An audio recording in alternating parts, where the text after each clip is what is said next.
नमस्कार दोस्तों, कैसे हो आप। आई होप सभी अच्छे होंगे। जैसा कि आप जानते हो, हमने एनसीईआरटी की जो सीरीज़ शुरू की है उसमें अगर देखें तो हमने 6th 7th और 8th क्लास की जो हिस्ट्री है वो अच्छे से कवर कर लिए। अगर देखें तो हमने जो ज्योग्राफी है क्लास 7th और क्लास 6 की ज्योग्राफी भी अच्छे से कर चुके हैं हम। उसके बाद में जो क्लास 8th है, आज हम 8th क्लास की ज्योग्राफी करने वाले हैं बिल्कुल अच्छी तरीके से। और अगर देखें तो ये भी शायद दो पार्ट में ही हो, क्योंकि थोड़े बड़े बड़े चैप्टर है इसमें। तो जो आज का जो चैप्टर है अगर देखें तो इसका नाम है संसाधन। तो आज हम संसाधन वाले टॉपिक को अच्छे से कवर करेंगे और सेकंड और शायद थर्ड जो चैप्टर हैं इन्हें आज ही अच्छे से देख लेंगे। और जो बाकी इसमें 6th और 7th चैप्टर है, सॉरी 5th तक है इसमें, 4th और 5th उसे नेक्स्ट पार्ट में देखेंगे। इसमें 5 ही चैप्टर हैं। अगर देखें तो जो क्लास 8th है इसमें हम देखेंगे जो चैप्टर फर्स्ट है संसाधन वाले में, इसमें हम क्या क्या सीखने वाले हैं। चलो जानते हैं इसमें हम क्या क्या आज सीखेंगे। तो देखते हैं, इसमें सीखेंगे हम संसाधन क्या है, संसाधन के प्रकार, संसाधन प्राकृतिक संसाधन, मानव निर्मित संसाधन और मानव संसाधन, इनके बारे में जानेंगे और संसाधन संरक्षण के बारे में अच्छे से जानेंगे बिल्कुल आज। तो देखें तो संसाधन के बारे में देखते हैं। अभी देखो संसाधन, तो संसाधन क्या है। अगर पहले संसाधन के बारे में जानेंगे कि संसाधन आखिर है क्या। तो देखिए जो प्रत्येक वस्तु, अगर देखें प्रत्येक वस्तु जिसका उपयोग आवश्यकताओं को पूरा करने के लिए किया जाता है वह संसाधन है। अगर आगे देखें तो संसाधन है क्या, जिससे मानव की जो आवश्यकताएं पूरी होती हैं वो ही संसाधन है। आप जो भी वस्तु अपने आस पड़ोस में आसपास देख रहे हो वो हमारे लिए उपयोगी है, जो वो प्रत्येक वस्तु हमारे लिए संसाधन है। देखेंगे तो जो संसाधन है उसे हम 3 पार्ट में अगर देखें तो इसके जो 3 भाग हैं, सबसे पहले देखेंगे तो प्राकृतिक संसाधन है, उसके बाद देखेंगे तो मानव निर्मित संसाधन है, और तीसरा देखें तो मानव संसाधन, मतलब मानव जो स्वयं भी क्या है, एक संसाधन है।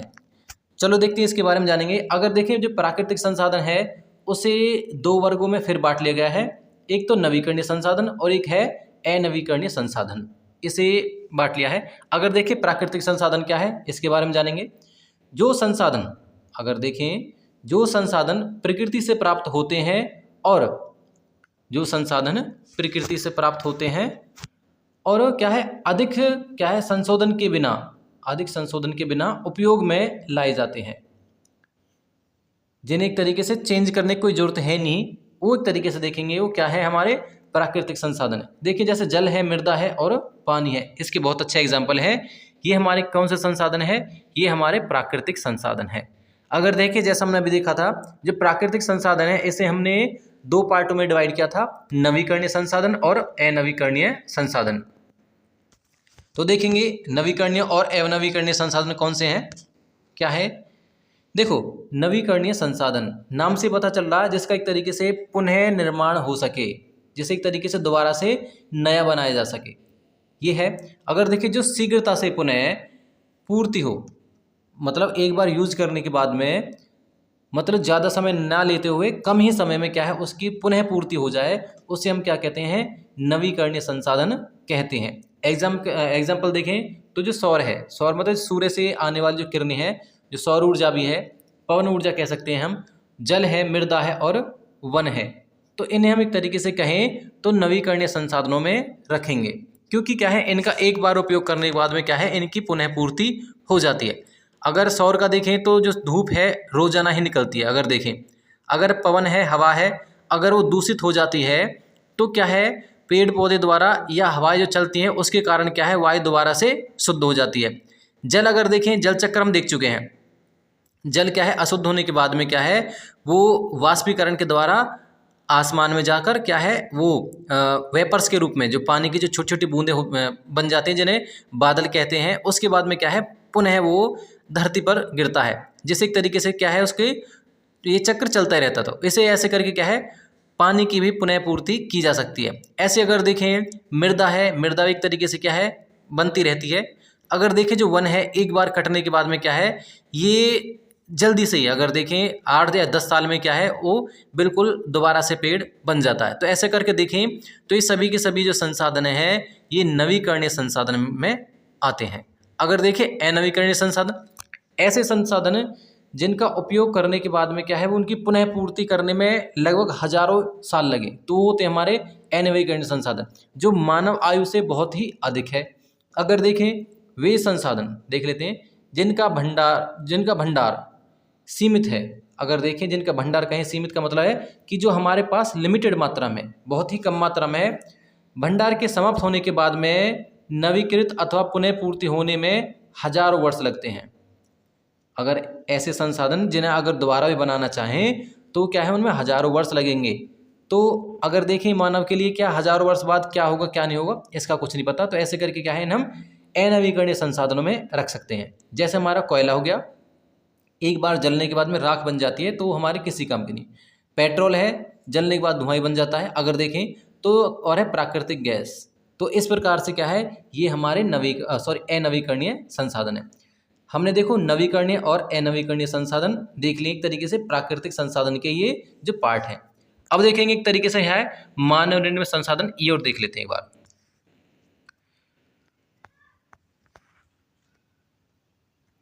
तो मानव निर्मित संसाधन देखो, जब प्राकृतिक संसाधन का रूप बदलकर उसे बहुमूल्य बना दिया जाता है तो उसे क्या कहते हैं, हम मानव निर्मित संसाधन कहते हैं। अगर हम एग्जाम्पल अपनी तरफ से अच्छा सा लें तो जैसे आप लकड़ी है वो एक तरीके से किस प्रकार का संसाधन है, प्राकृतिक संसाधन। उसका हमने क्या है रूप बदल दिया है। उसका अगर देखें तो हमने सोफ़ा या कोई फर्नीचर बना दिया है तो उसका हमने रूप चेंज कर दिया है और क्या है उसे हमने बहुमूल्य मतलब कीमती भी बना दिया है। तो इस प्रकार से क्या है हमने उसका जो चेंजमेंट किया है तो ये हमारे लिए एक तरीके से वो क्या कहलाएगा हमारे लिए मानव निर्मित, क्योंकि जो कुर्सी है या बेड है या सोफ़ा है वो मानव ने बनाया है। तो इस प्रकार क्या है वो किस कैटेगरी में आएगा, वो मानव निर्मित कैटेगरी में आएगा। अगर देखें जैसे पुल है ये भी इंसानों ने बनाया है, सड़क है, मशीन है और वाहन है, ये सभी के सभी किस कैटेगरी में आएंगे, ये आएंगे मानव निर्मित संसाधन। नेक्स्ट देखें,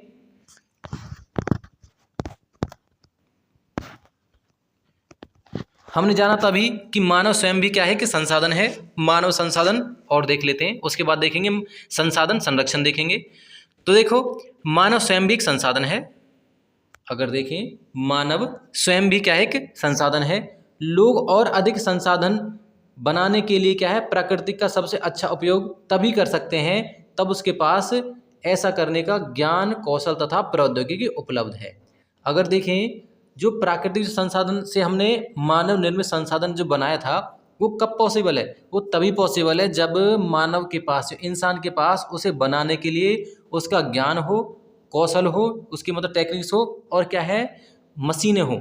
तो तभी तो क्या है वो एक तरीके से बना सकता है, उसका रूप बदल सकता है। तो इस प्रकार क्या है मानव स्वयं भी क्या है संसाधन है।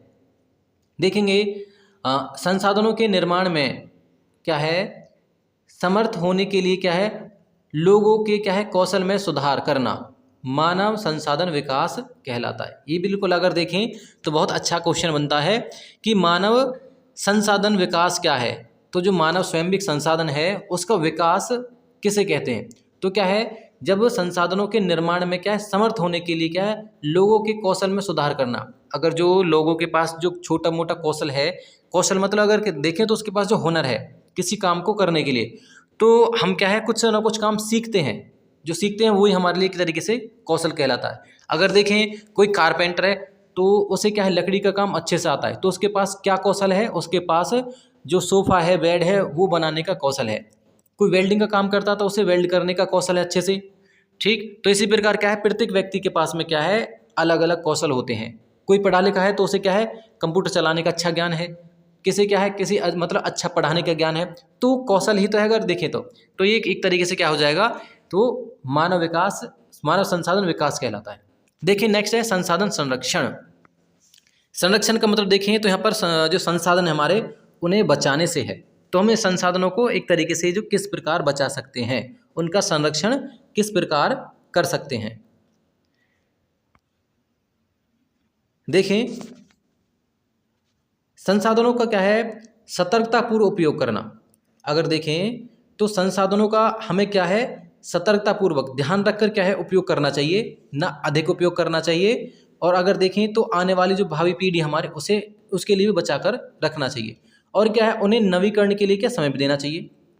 जो संसाधन है उसे क्या है हमें संरक्षित किस प्रकार से कर सकते हैं, एक तरीके से पहले तो देखें तो उसे हम सावधानीपूर्वक उपयोग करें, उसके बाद में क्या है उसे नवीकरण होने के लिए समय भी दें। तो इस प्रकार क्या है हम संसाधनों का संरक्षण कर सकते हैं।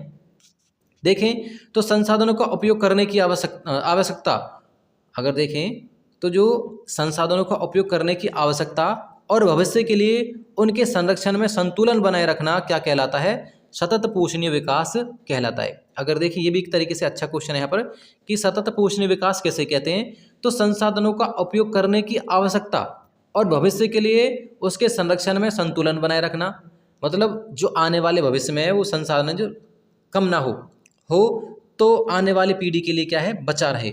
ये ना कि अगर देखें कि भविष्य में अगर देखें तो जो हमारे आने वाली पीढ़ी है वो ये सोचे कि भाई एक पेट्रोल नाम की कोई चीज़ होती थी, बस यही जो क्या क्या है एक तरीके से म्यूजियम में ही देखने जाए बच्चे, तो ऐसा भी नहीं करना है। हमें करना है कि आने वाले जो हमारी जो पीढ़ी है उसके लिए भी बचा कर रखना है। तो ये हमारा कहलाएगा सतत पोषणीय विकास। नेक्स्ट देखेंगे, चलो देखें तो अगर ये जो चैप्टर है बिल्कुल अब हमारा खत्म हो चुका है। जो चैप्टर नंबर हमारा कौन सा था, चैप्टर नंबर हमारा 8th क्लास का फर्स्ट था जो संसाधन था। तो संसाधन इतने थे, संसाधन देख लिए, प्राकृतिक संसाधन, मानव निर्मित संसाधन, मानव संसाधन भी देखा हमने, और उसका संरक्षण भी देखा कि जो और क्या है सतत पोषणीय विकास क्या होता है, ये भी हमने कवर किया। तो अब चलते हैं अपने जो नेक्स्ट चैप्टर की तरफ, जो देखेंगे जो है हमारा भूमि, मृदा, प्राकृतिक, वनस्पति और वन्यजीव संसाधन, इसके बारे में देखेंगे। अगर इसे हम इनडायरेक्टली देखें तो ये क्या कहना चाह रहा है कि प्राकृतिक संसाधन के बारे में बात करना चाह रहा है। सिंपल है, देखें भूमि, मृदा, जल, प्राकृतिक, वनस्पति, वन्यजीव संसाधन, ये सभी के सभी किस कैटेगरी में आते हैं, प्राकृतिक संसाधन की कैटेगरी में आते हैं। तो आज हम प्राकृतिक संसाधन के बारे में ही पढ़ेंगे इस चैप्टर में, जो चैप्टर नंबर हमारा 2 है क्लास 8 का। देखेंगे इस चैप्टर में अगर देखें तो हम क्या क्या सीखने वाले हैं। प्राकृतिक संसाधन जैसे मैंने आपको बताया वो सभी के सभी इसमें हम सीखने वाले हैं। भूमि है, मृदा है, जल, वनस्पति और वन्यजीव संसाधन, इन सभी के बारे में क्या हम सीखने वाले हैं, ये किस प्रकार से काम करते हैं। देखेंगे जो भूमि है, अगर आप जानते हो देखो भूपृष्ठ के क्या है कुल क्षेत्रफल का लगभग 30% भाग है। देखिए तो बाकी 70% जो भाग है उस पर पानी है और जल है, तो बाकी देखें तो जो 30% है वो ही क्या है, जो उसी भाग पर देखेंगे तो भूपृष्ठ है या भूमि है। देखेंगे भूमि उपयोग क्या कहलाता है, भूमि उपयोग क्या है। देखेंगे भूमि का उपयोग विभिन्न कार्यों के लिए किया जाता है। वैसे आप जानते हो कि भूमि का प्रयोग क्या है, विभिन्न कार्यों के लिए किया जाता है, जैसे सड़क बनाना, कृषि के लिए, खनन के लिए, मतलब जो संसाधन नीचे से निकाले जाते हैं, और उनके देखेंगे तो उद्योगों की स्थापना करने के लिए जो कंपनियां खोली जाती हैं, बड़े बड़े उद्योग खोले जाते हैं। साधारणतः इसे क्या है भूमि उपयोग कहते हैं। इसे अगर देखें तो भूमि उपयोग किसे कहते हैं, इसी को भूमि उपयोग कहते हैं, जिस प्रकार एक तरीके से हम भूमि का उपयोग करते हैं, कृषि करके, मकान बनाकर उस पर भूमि पर, और उद्योग लगाकर, सड़क बनाकर, तो ये क्या है हमारा भूमि उपयोग कहलाता है। इसका उपयोग क्या है, भौतिक कारकों द्वारा निर्धारित किया जाता है। भौतिक कारक देखिए कौन कौन से हैं, तो इसका जो निर्धारण किसके द्वारा किया जाता है, जैसे क्या है स्थलाकृति, मतलब जमीन किस प्रकार की, समतल है, उबड़ खाबड़ है, रेतीली है, या अगर देखें तो वहाँ पर जो पर्वत हैं या पहाड़ियाँ हैं, इस प्रकार की भूमि है। मृदा देखेंगे किस प्रकार की मृदा है, जलोढ़ मिट्टी है, काली मिट्टी है, लेटराइट मिट्टी है, अलग अलग प्रकार की मृदा है, तो या रेतीली मिट्टी है, तो क्या है एक तरीके से वहाँ की मृदा देखनी होती है। जलवायु, वहाँ पर मतलब किस प्रकार की जलवायु है, वहाँ पर किस प्रकार के खनिज पाए जाते हैं, जल है या नहीं है तो मीठा है या खारा है, देखते हैं। तो क्या है इस प्रकार से हम क्या है इन चीज़ों को देखते हैं। देखेंगे अगर मानव कारक भी देखने होते हैं, ये तो अगर देखें तो प्राकृतिक कारक हो गए, तो भूमि उपयोग में हम क्या है मानव कारक भी देखते हैं कि वहाँ पर जनसंख्या का घनत्व क्या है, जनसंख्या ज़्यादा है या कम है, और वहाँ पर क्या है अगर जनसंख्या है तो उसके काम करने के लिए उद्योग हैं या नहीं है। तो ये सारे का सारा क्या है हमें भूमि उपयोग में हम देखते हैं। नेक्स्ट देखते हैं अब, देखेंगे तो स्वामित्व के आधार पर भूमि को निजी भूमि और सामुदायिक भूमि में बांटा जा सकता है। देखेंगे तो अगर देखें तो भूमि है वो दो प्रकार की है। एक तरीके से निजी, मतलब किसी एक व्यक्ति की, या एक से अधिक या एक या दो व्यक्तियों की, मतलब देखें तो पर्सनल जो चीज़ें हो जाती हैं। अगर सामुदायिक देखें तो यहाँ पर हमारी जो सरकार की जो भूमि है हम ऐसे रख सकते हैं। जैसे अगर गांव में देखें तो पशुचारण की भूमि अलग होती है। इस प्रकार से क्या है, सामुदायिक भूमि है, मतलब जिसका सभी लोग मिलकर इस्तेमाल करते हैं।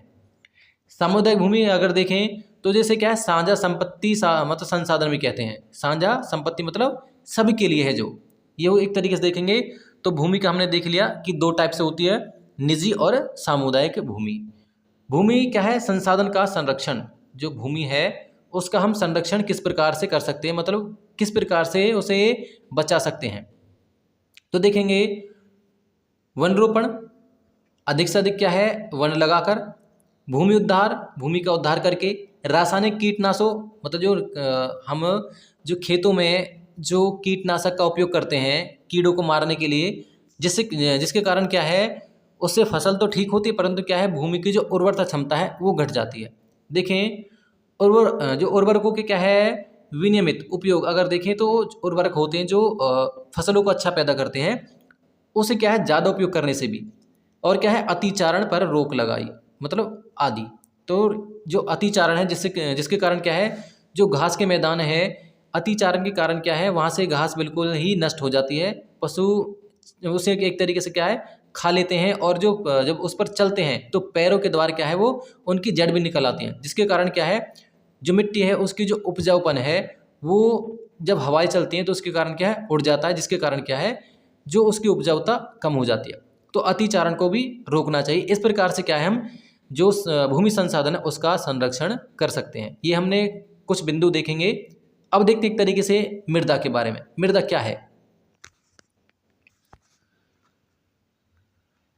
देखें तो मृदा के क्या है पृष्ठ पर दानेदार कणों के क्या है आवरण की जो पतली परत है उसे देखें तो मृदा कहते हैं, जो क्या है भूमि से निकटता से जुड़ी हुई है। अगर देखें तो यहाँ पर भूमि अलग है और मृदा अलग है, मतलब जो ऊपरी बिल्कुल छोटी सी जो परत है जो पृष्ठ है वो ही अगर देखें मृदा है, जिस पर हम मतलब एक तरीके से कृषि करते हैं। नेक्स्ट देखेंगे मृदा निर्माण के कारक। ऐसे कौन कौन से कारक हैं जिनसे मिट्टी का निर्माण होता है। ये तो हमने जान लिया कि मृदा है क्या। मृदा है एक तरीके से देखें जो मिट्टी के ऊपर बिल्कुल जो देखें भूमि के ऊपर एक पतली परत है जो मृदा कहलाती है, जिसमें क्या है छोटे छोटे कण होते हैं। देखें तो आप मिट्टी को उठाकर देखेंगे तो बिल्कुल बारीक बारीक आपको कण नजर आएंगे, तो वही देखेंगे वही एक तरीके से हमारी मृदा है, जिस पर अगर देखें तो जो पेड़ पौधे हैं और हमें देखें तो जो कृषि भी करते हैं वो मृदा है। देखेंगे देखो इसका निर्माण कैसे होता है, इसके निर्माण में कौन कौन से कारक हैं। देखेंगे जनक सेल का स्वरूप, जो जनक सेल होती हैं जो एक तरीके से सेलें होती हैं मतलब बारीक कणों में टूट जाती हैं, जिसके कारण क्या है मृदा का निर्माण होता है।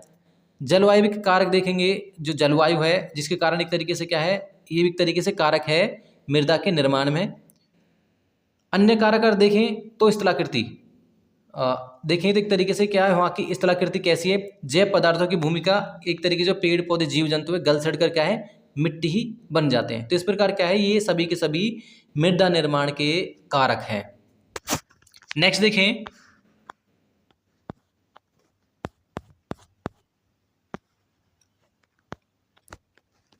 अब देखेंगे कि जो मृदा निम्नीकरण, जो मृदा का एक तरीके से ह्रास हुआ है, मृदा का एक तरीके से निम्नीकरण हुआ है, उसका संरक्षण किस प्रकार से कर सकते हैं उसके उपाय देखेंगे।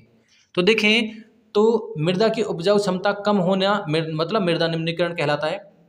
अगर देखें जो मृदा की जो उपजाऊ क्षमता है वो कम हो जाती है, उसे हम क्या है मृदा निम्नीकरण कहते हैं। कारण क्या है वनोन्मूलन, कोई दोबारा से आगे अगर देखें तो मतलब वनों का विनाश, अतिचारण, देखें रासायनिक उर्वरकों और क्या है कीटनाशकों का क्या है अत्यधिक उपयोग, वर्षा, दोहन और क्या है भूस्खलन आदि, और देखेंगे और बाढ़।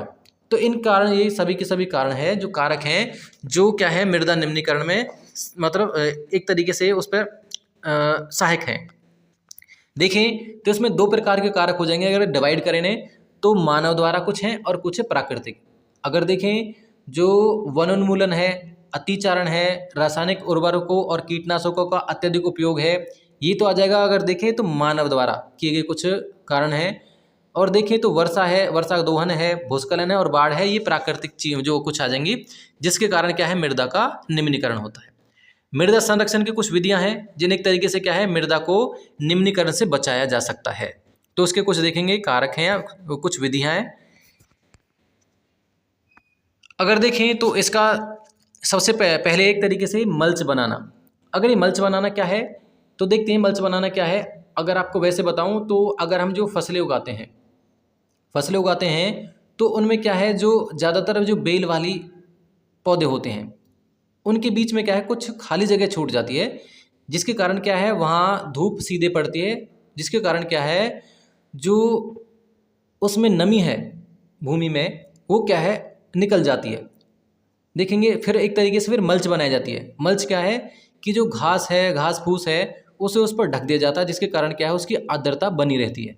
देखते हैं देखो पौधे के बीच, मैंने आपको बताया पौधे के बीच क्या है अनावृत भूमि, मतलब जिस पर आवरण नहीं है, अनावृत भूमि जैव पदार्थ जैसे घास फूस से ढक दी जाती है। जैसे मैंने आपको बताया जो एक तरीके से ज़मीन दिख रही है, ज़मीन मतलब ढकी नहीं हुई है। अगर देखें तो बेल होती हैं उनसे जो ज़मीन है ढकी हुई होती है अपना आप ही, तो जिसके कारण क्या है वहाँ से जो नमी है वो बनी रहती है। परंतु क्या है जो अनावृत है, जो उससे ढकी नहीं हुई है, जो धूप के डायरेक्ट कांटेक्ट में है, उस पर क्या है एक तरीके से मल्च बना दी जाती है। देखें तो घास फूस ढक दी जाती है, उसे एक तरीके से क्या है मल्च बनाना कहते हैं। इससे क्या है मिट्टी की क्या है आर्द्रता क्या है रुकी रहती है। ये होता है मल्च बनाना। नेक्स्ट है वेदिका फार्म।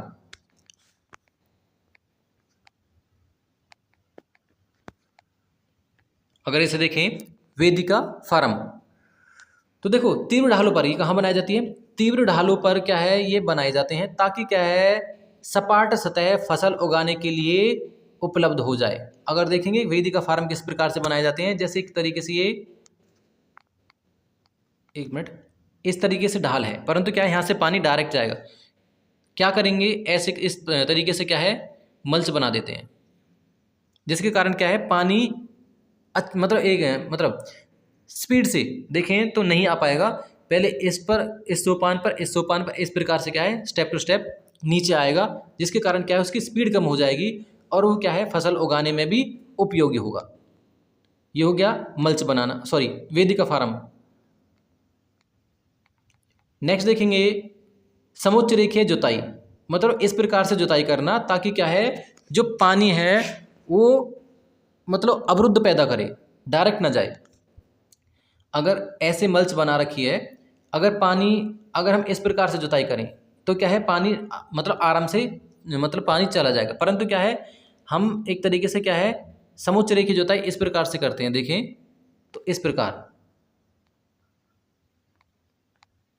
मल्च पर, ताकि क्या है पानी अवरुद्ध हो सके। देखते हैं समुच्च रेखीय जुताई।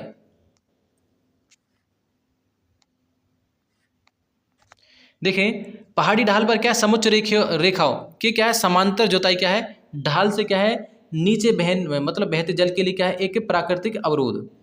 देखें तो जैसे मैंने आपको बताया कि एक तरीके से प्राकृतिक अवरोध उत्पन्न करता है।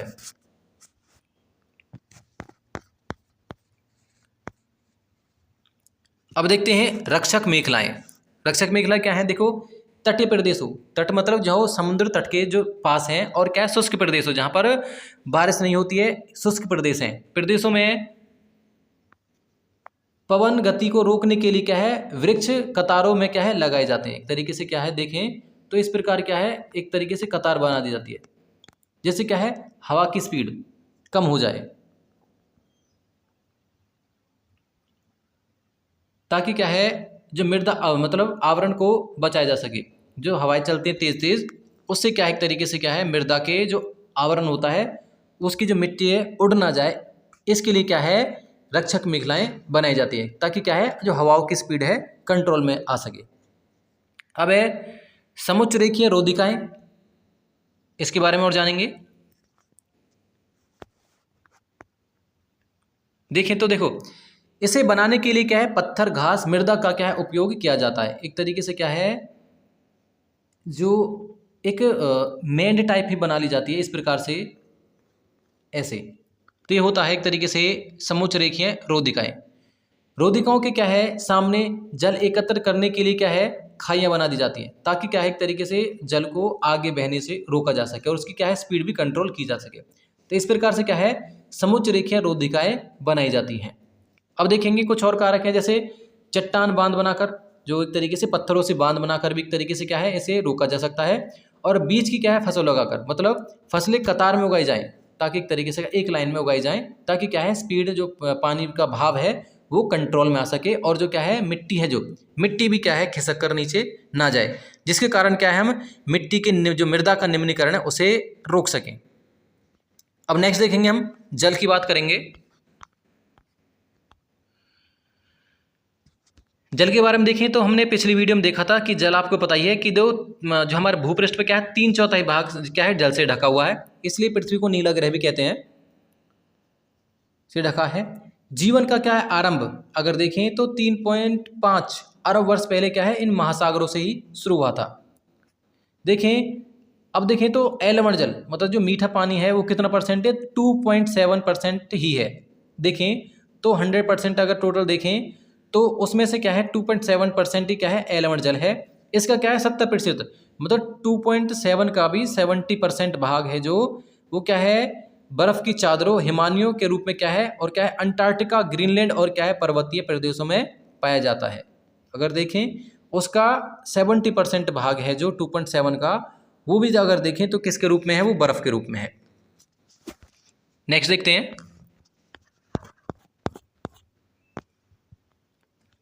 अब हो जाएगा देखें प्राकृतिक वनस्पति और वन्यजीव। तो ये देखेंगे जो प्राकृतिक वनस्पति और वन्यजीव है इसमें एक तरीके से जो ज़्यादा इंपॉर्टेंट है मैंने वही नोट किया है, उसमें है कि पारितंत्र क्या क्या कहलाता है। तो पारितंत्र का मतलब यह है कि सभी जीव जात जो है, सभी जीवित जातियाँ जीवित रहने के लिए क्या है एक दूसरे से क्या है परस्पर संबंध है और निर्भर रहती हैं।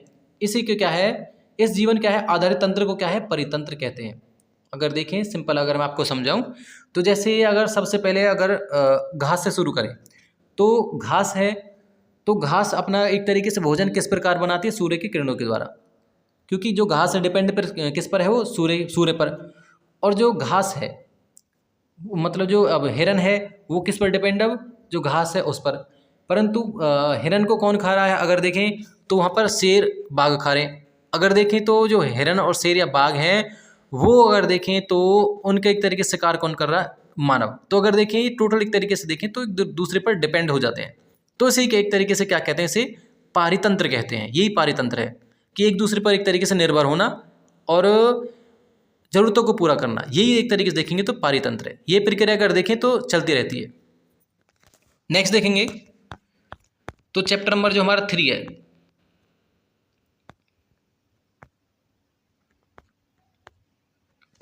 चैप्टर नंबर 3 है जो कृषि है, इसके बारे में और जान लेंगे आज हम। तो उसके बाद में फिर क्या है जिसका 4th और 5th चैप्टर वो अगले पार्ट में देखेंगे। बाकी देखें फिर वरना ज़्यादा ही कुछ लंबी वीडियो हो जाएगी, लगभग 1 या 1.5 घंटे की, तो इतना भी नहीं। बाकी अगर देखें तो कृषि के बारे में और जान लेते हैं, जो हमारा चैप्टर नंबर 3 है क्लास 8 का कृषि देखेंगे। इसमें जानेंगे आर्थिक क्रियाएं, कृषि के प्रकार, मुख्य फसलें और क्या है कृषि का विकास, इनके बारे में जानने वाले हैं। तो अगर देखें आपको पता होना चाहिए, नहीं पता तो आज हम बताएंगे कि एक तरीके से देखें तो आर्थिक क्रियाएं, तो देखें तो आर्थिक क्रियाएं लगभग देखें तो 4 या 5 प्रकार की होती है, परंतु आज हम 3 पढ़ने वाले हैं। तो आर्थिक क्रियाएं कौन सी होती है, एक तरीके से प्राथमिक क्रियाएं, द्वितीय क्रियाएं और तृतीय क्रियाएं। ये एक तरीके से हमारी 3 प्रकार की क्या है आर्थिक क्रियाएं दे रखी हैं। अगर देखें तो सबसे पहले है हमारी प्राथमिक क्रियाएं, इसके बारे में जान लेते हैं। प्राथमिक क्रियाएं किन्हें कहते हैं, द्वितीय किन्हें कहते हैं, तृतीय किन्हें कहते हैं, तीनों के बारे में जानेंगे। फिर जानेंगे कृषि के बारे में। तो देखिए अगर कृषि प्राथमिक क्रिया है वैसे जाने, चलो देखते हैं प्राथमिक क्रियाएं। देखिए इसके अंतर्गत उन सभी क्रियाओं को शामिल किया जाता है जिनका संबंध प्राकृतिक संसाधनों के उत्पादन और क्या है निष्कर्षण से है। एग्जाम्पल लें तो कृषि है, मत्स्य है, डेयरी है, ये सभी की सभी हमारी प्राथमिक क्रिया आ जाएंगी। अगर आपको सिंपल वे में समझना है तो बिल्कुल बहुत ईजी है। प्राथमिक क्रियाएं कौन सी होती हैं, जो प्रकृति से जुड़ी हुई हैं, जिनका उत्पादन क्या है प्रकृति करती है। वो सारी की सारी क्या है, हमारी प्राकृतिक क्रियाएं। देखें तो जो फसल है हम उगाते हैं, देखें तो अगर है तो प्राकृतिक देन, जीव जंतु मतलब पेड़ पौधे तथा जीव जंतु, ये सभी की सभी क्या है, प्राकृतिक क्रियाएं हैं। नेक्स्ट हो जाएगा हमारा द्वितीय क्रियाएं। देखिए इन संसाधनों के क्या है, प्रसंस्करण से संबंधित है। जे अगर समझ में आए तो सिंपल है कि जो प्राथमिक क्रियाएं हैं मानव द्वारा क्या है, उसका रूप बदल दिया जाता है। और कहाँ बदला जाता है, कंपनियों या फैक्ट्रियों में। तो वो देखें तो हमारे क्या है, द्वितीय क्रिया हो जाएगी। अगर देखें जैसे आपका जो लोह अयस्क है, लोह अयस्क को क्या है, शुद्ध करके पिघलाकर उसे एक तरीके से शुद्ध लोहे में बना दिया जाता है, तो हमारा कौन सा आ जाएगा, हमारा द्वितीय क्रिया आ जाएगी। अगर हम जो सभी एग्जाम्पल लेते हैं वो देखें तो जैसे जो अनाज है या देखें जो गेहूँ है, तो गेहूँ से बिस्किट का जो निर्माण किया जाता है, कहाँ पर किया जाता है, वो फैक्ट्री में बनाया जाता है। तो वो एक तरीके से हमारी कौन सी आ जाएगी, वो द्वितीय क्रिया का पार्ट हो जाएगी। देखें ये देखो इस्पात विनिर्माण, जैसे मैंने आपको बताया इस्पात विनिर्माण, डबल रोटी को एक तरीके से पकाना जो गेहूं से अगर देखिए अनाज से, और क्या है कपड़ा बुनना, ये सभी की सभी क्या है, हमारी द्वितीय क्रिया में आ जाएंगे।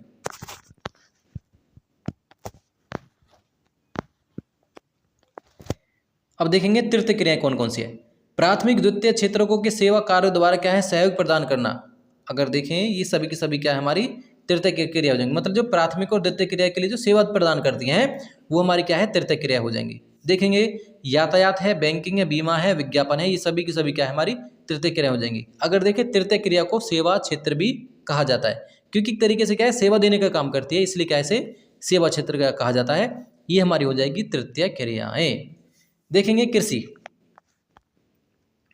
कृषि के बारे में जान लेते हैं। देखो ये एक प्राथमिक क्रिया है, जैसे मैंने आपको बताया, क्योंकि क्रिया मतलब ये क्या है, डायरेक्ट ही प्रकृति से जुड़ी हुई है, तो इसलिए क्या है, एक तरीके से प्राथमिक क्रिया है। फसलों, फलों, सब्जियों, फूलों को उगाना और क्या है, पशुपालन इसमें शामिल है। देखेंगे सभी की सभी क्रियाएं इसमें शामिल है प्राथमिक क्रिया में या कृषि में। देखें तो कृषि में कौन कौन सी क्रिया शामिल है, फसलों, फूलों और फलों, सब्जियों को उगाना और क्या है, पशुपालन इसमें शामिल है। देखेंगे इसमें अगर कृषि में मत्स्य है, डेयरी है, ये भी शामिल है। देखेंगे भारत की 2/3 जनसंख्या क्या है, अगर देखें तो कृषि पर ही निर्भर है।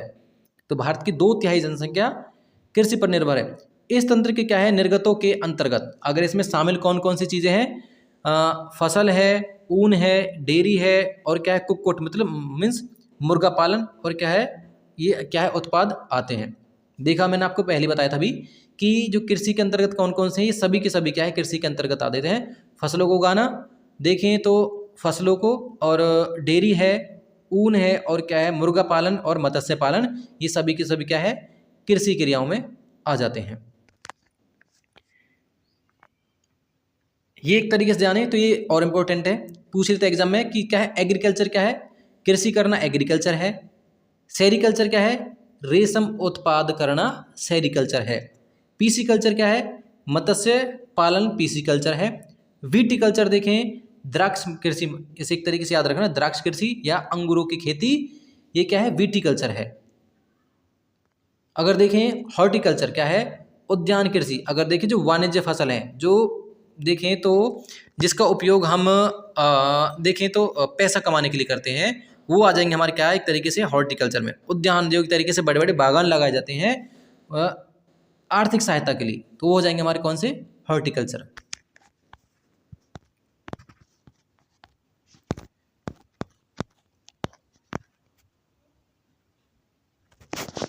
नेक्स्ट देखते हैं इसमें कृषि के प्रकार, ये जानेंगे कृषि के कौन कौन से प्रकार हैं। तो अगर देखें तो कृषि में देखें तो इसमें 2 प्रकार हो जाते हैं, एक तो निर्वाह कृषि और एक है वाणिज्य कृषि।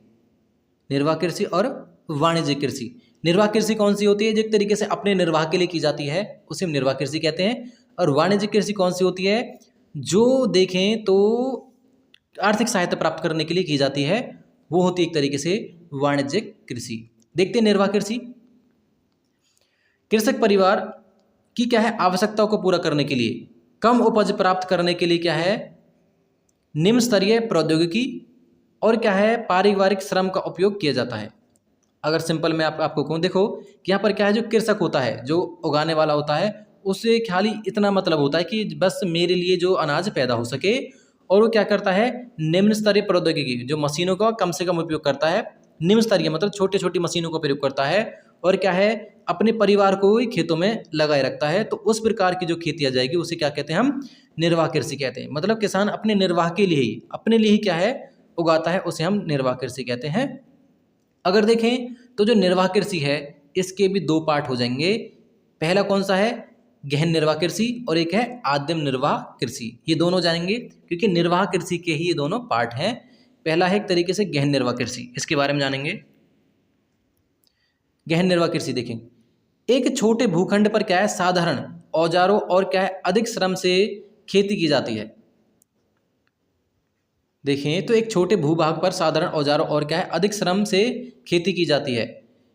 एक वर्ष में एक से अधिक फसलें उगाई जा सकती हैं। मुख्य फसल अगर देखिए तो इसमें जो गहन निर्वाह कृषि में ये चावल हो जाएगी। अगर मैं आपको सिंपल वे में बताऊं तो जो गहन निर्वाह कृषि में हो जाएगा कि यहाँ पर अगर थोड़ा सा उल्टा है कि यहाँ पर अपने लिए तो की जा रही कृषि, परंतु क्या है, यहाँ पर ज़मीन कम है और लोगों की संख्या ज़्यादा है। मतलब एक परिवार में देखें तो 12 से 15 सदस्य हैं, परंतु ज़मीन कितने, 1 एकड़। तो उसके लिए अगर एवरेज निकाली जाए तो अगर देखें मान लो कि वो कम है, परंतु क्या है, हमें पूर्ति करने के लिए अपने सदस्यों की, तो उस पर क्या है, हमें ज़्यादा मेहनत करनी पड़ेगी और छोटे क्षेत्र में क्या है, अधिक से अधिक फसल उगानी होगी। तो ये होता हमारा गहन निर्वाह कृषि। दूसरा देखें तो आदिम निर्वाह कृषि हो जाएगा। देखो इसके अंतर्गत क्या है, स्थानांतरित कृषि और चलवासी पशुचारण शामिल है। स्थानांतरित कृषि हमने देखा था कि क्या है, जो स्थान बदल बदल कर की जाती है उसे हम स्थानांतरण कृषि कहते हैं। ये आदिम निर्वाह के ही अंतर्गत आती है। और एक आ जाएगा मतलब चलवासी पशुचारण इसमें शामिल है। देखेंगे आगे,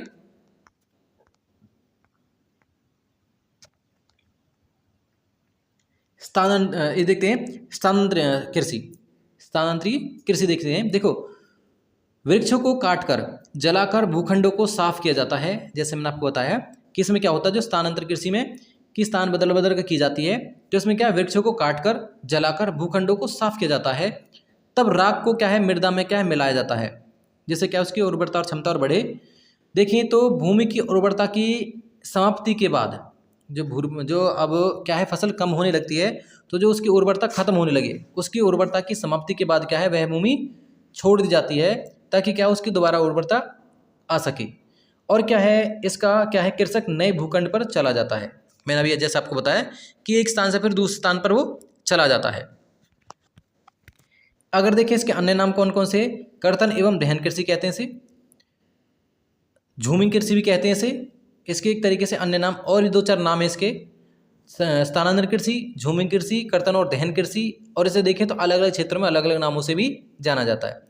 देखिए इसके कौन कौन स्थान है, तो इसका आ जाएगा अमेजन बेसिन। जैसे हमने पिछले चैप्टर में देखा था, अमेजन बेसिन के बारे में बताया, तो वहाँ पर किस प्रकार की कृषि की जाती थी, तो कर्तन और दहन कृषि यहाँ पर की जाती थी। अफ्रीका हो जाएगा, दक्षिण पूर्वी एशिया है, तथा उत्तरी पूर्वी भारत, इन स्थानों पर क्या है, स्थानांतरित कृषि की जाती है। देखेंगे कौन कौन सी फसल है इसमें। इसकी फसल हो जाएंगी मक्का, रतालू, आलू और क्या है, कसावा। इसकी क्या है, कुछ मुख्य फसलें हो जाएंगी। देखेंगे चलवासी पशुचारण क्या होता है। तो चलवासी जैसे आप शब्द से जान चुके हैं कि इसमें क्या है, अपने पशुओं को स्थान स्थान पर घुमाया जाता है, और क्या है, जो उन्हें उनकी आवश्यकता है पशुओं की, उन्हें दी जाती है, जैसे जल और उनके लिए जो चारा है वो। देखें पशु चारक क्या है, अपने पशुओं के साथ चारों ओर पानी के लिए एक स्थान से दूसरे स्थान तक चारे और पानी के लिए एक स्थान से दूसरे स्थान पर क्या है, निश्चित मार्गों से घूमते हैं। ये हो जाएगा एक तरीके से हमारा चलवासी पशुचारण। अगर देखेंगे इसके स्थान कौन कौन से, सहारा, मध्य एशिया, भारत के कुछ भाग, तो हो जाएगा हमारा एक तरीके से जो जम्मू कश्मीर में है, राजस्थान है, ये आ जाएगा हमारा। इसके कुछ महत्वपूर्ण स्थान हो जाएंगे। देखेंगे इसमें कौन कौन से पशुओं को अपने साथ लिए जाते हैं, तो ये भेड़ है, ऊंट है, मवेशी है, याक है और क्या है, बकरियां। इन पशुओं को एक तरीके से देखें तो अपने साथ में ले जाया जाता है।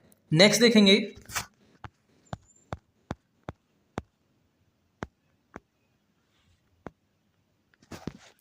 देखें अब नेक्स्ट हमारा वाणिज्य कृषि। निर्वाह कृषि हमने देख लिया है, अब देखेंगे एक तरीके से वाणिज्य कृषि और फिर देखेंगे कुछ मुख्य फसलें जान लेंगे। तो देखते हैं वाणिज्यिक कृषि। वाणिज्य कृषि में क्या है, फसल उत्पादन और क्या है, पशुपालन बाजार में विक्रय हेतु किया जाता है। सिंपल वे में जैसे मैंने आपको बताया है कि वाणिज्य कृषि क्या है कि इसमें क्या है, आर्थिक सहायता प्राप्त करने के लिए क्या है ये कृषि की जाती है, जैसे एक तरीके से हम क्या है वाणिज्य कृषि कहते हैं। इसमें क्या है, फसल उत्पादन और पशुपालन बाजार में विक्रय हेतु क्या है किया जाता है, तो इसके लिए इसे कहते हैं वाणिज्य कृषि।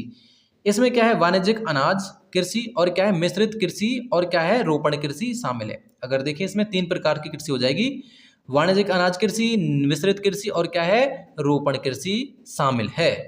देखेंगे वाणिज्य अनाज कृषि, सबसे पहले जानेंगे वाणिज्य अनाज कृषि। इसमें क्या है, फसलें वाणिज्यिक उद्देश्य के लिए उगाई जाती हैं। मैंने जैसे आपको बताया कि जो फसलें हैं वो आर्थिक सहायता प्राप्त करने के लिए उगाई जाती हैं। वाणिज्यिक अनाज कृषि मतलब इस प्रकार के अनाज उगाए जाते हैं जिससे आर्थिक सहायता प्राप्त हो, जिससे मतलब पैसे प्राप्त हो, जैसे गेहूं है और मक्का है, इसके अच्छे एग्जाम्पल हो जाएंगे। नेक्स्ट देखते हैं मिश्रित कृषि। भोजन व चारे की अगर देखें मिश्रित में क्या है, 2 प्रकार की फसल उगाई जा रही है यहाँ पर, मतलब भोजन के लिए भी और पशुचारण के लिए भी, तो इस प्रकार क्या है ये मिश्रित कृषि कहलाती है। देखें रोपण कृषि वाणिज्य कृषि का एक प्रकार है। रोपण कृषि देखें तो वाणिज्य कृषि का एक प्रकार है जहां चाय, कहवा, काजू, रबड़, केला अथवा क्या है कपास की एकल फसल उगाई जाती है। मतलब देखें यहाँ पर एक ही प्रकार की फसल जो क्या है लंबे चौड़े क्षेत्र में उगाई जाती है, उसे हम कहते हैं एक तरीके से रोपण कृषि। नेक्स्ट देखेंगे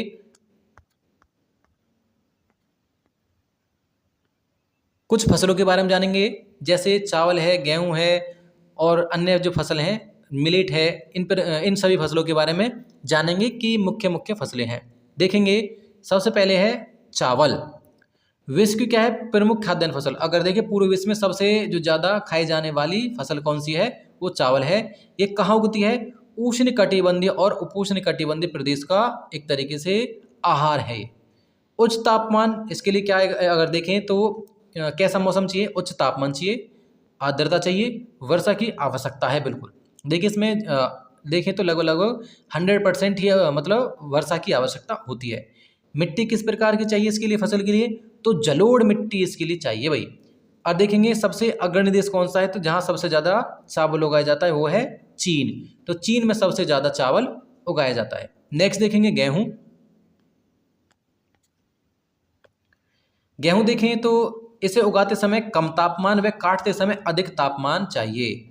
अगर देखें तो जो गेहूं है अक्टूबर नवंबर के महीने में उगाया जाता है भारत में देखें, और क्या है ये मार्च और अप्रैल में काट लिया जाता है। तो जब उगाते हैं तो इसमें कम तापमान चाहिए, परंतु काटते समय इन्हें क्या है अधिक तापमान की थोड़ी सी आवश्यकता होती है ताकि फसल पक जाए। देखें मिट्टी कौन सी है इसमें, तो दोमट मिट्टी का यहाँ पर इसमें देखें तो अच्छी फसल होती है दोमट मिट्टी में। देखें तो देश कौन कौन से देश में क्या है अनाज उगाया जाता है, अमेरिका में जो एक तरीके से संयुक्त राज्य अमेरिका है, कनाडा है, अर्जेंटीना है, रूस है, यूक्रेन है, भारत और ऑस्ट्रेलिया। तो इनमें क्या है प्रमुख देश हैं जिनमें क्या है अनाज देखिए गेहूं उगाया जाता है। मिलेट देखते हैं तो ये भी क्या है अगर मोटा अनाज है, मिलेट भी देखें तो मोटा अनाज है और कम क्या है उपजाऊ तथा बलुआ मृदा में क्या है उगाया जाता है। देखें तो ये कम उपजाऊ मिट्टी में हो जाता है और क्या है ये बलुआ मतलब मिट्टी इसके लिए उपजाऊ है। देखें तो इसमें देखेंगे उच्च तापमान और कम वर्षा की आवश्यकता होती है। बाजरा, ज्वार, रागी भारत में क्या है उगाए जाते हैं। ये एक तरीके से ये मिलेट वाली फसलें हैं, जो क्या है ज्वार है, बाजरा और रागी है, ये मिलेट फसलें कहते हैं इन्हें। देखेंगे देश नाइजीरिया, चीन और क्या है नाइजर, इन देशों में क्या है सबसे ज़्यादा ये फसल उगाई जाती है। देखेंगे मक्का, तो मक्का के लिए अगर देखें तो तापमान किस प्रकार का चाहिए, तो तापमान क्या है मध्यम तापमान चाहिए, वर्षा और अधिक धूप चाहिए, मतलब थोड़ी वर्षा चाहिए और क्या है धूप भी अधिक चाहिए। देश देखते कौन कौन से देश में जिसमें उगाई जाती है, अमेरिका, ब्राज़ील, चीन, रूस, कनाडा, भारत और मैक्सिको, इन देशों में क्या है ये मक्का उगाई जाती है। नेक्स्ट देखेंगे,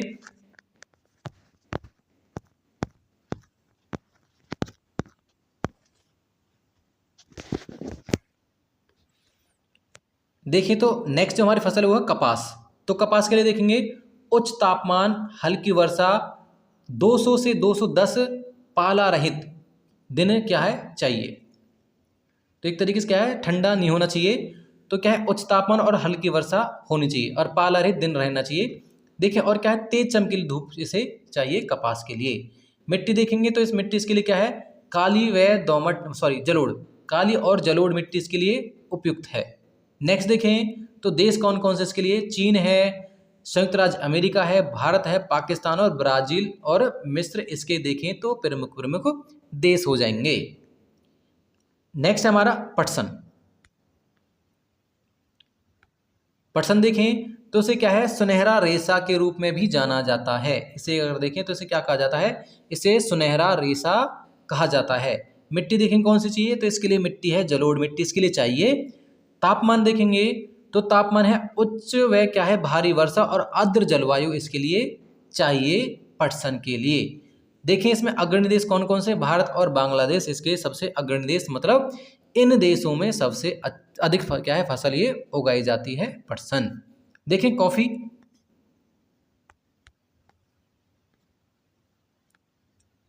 कॉफी देखें तो इसके लिए क्या है, जलवायु गर्म और आर्द्र चाहिए। कॉफी के लिए गर्म और आर्द्र जलवायु। मृदा देखें तो यह है दोमट, इसके लिए क्या है मिट्टी चाहिए। अब देखिए तो कॉफ़ी जो क्या है पर्वतीय ढाल मतलब पर उगाई जाती है, जो पर्वतीय ढाल है उस पर क्या है सबसे अधिक होती है, अच्छी होती है।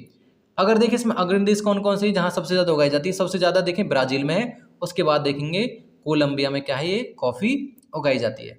देखेंगे चाय है। नेक्स्ट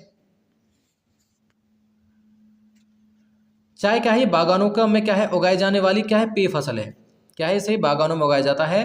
ठंडी जलवायु और क्या है वर्ष भर क्या है वर्षा चाहिए। चाय को अगर देखें तो इस प्रकार की ये फसल है। मिट्टी देखें तो इसमें क्या है दोमट और क्या है मंद ढाल की आवश्यकता है। इसमें मिट्टी की आवश्यकता कौन सी है, दोमट मिट्टी चाहिए और क्या है इसमें मंद ढाल, मतलब एक तरीके से तीव्र ढाल नहीं मंद ढाल की आवश्यकता है। तो ये एक तरीके से देखें तो इस प्रकार की ये फसल है। अगर देखें तो आज हमने ये जो क्लास 8th है उसके हमने 3 चैप्टर हैं जो फर्स्ट सेकंड और थर्ड बिल्कुल कवर कर चुके हैं। बाकी इसके जो 2 चैप्टर बचते हैं कर तो अभी लेते हैं, बाकी इसमें फिर क्या है थोड़ा सा ज़्यादा लंबा ये वीडियो हो जाता। इसके लिए क्या है हम इसमें जो 2 चैप्टर बचे हैं उसे हम करेंगे पार्ट 2 में।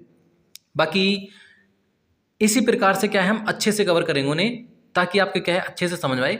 बाकी आई होप बिल्कुल आपके अच्छे से समझ आए होंगे। बाकी अब देखते हैं अपना जो हमारा नेक्स्ट वीडियो रहेगा उसमें हम क्लास जो 8th है उसके जो 2 चैप्टर बचे हैं उन्हें हम अच्छे तरीके से क्या है कवर कर लेंगे। बाकी मिलते हैं फिर नेक्स्ट पार्ट में ही। बाकी तब तक के लिए धन्यवाद, बने रहें ऐसे हमारे साथ में और कृपया करके प्लीज़ चैनल को सब्सक्राइब कर लें और लाइक का बटन भी दबा दिया करो। चलो चलते हैं, बाकी दोबारा से धन्यवाद।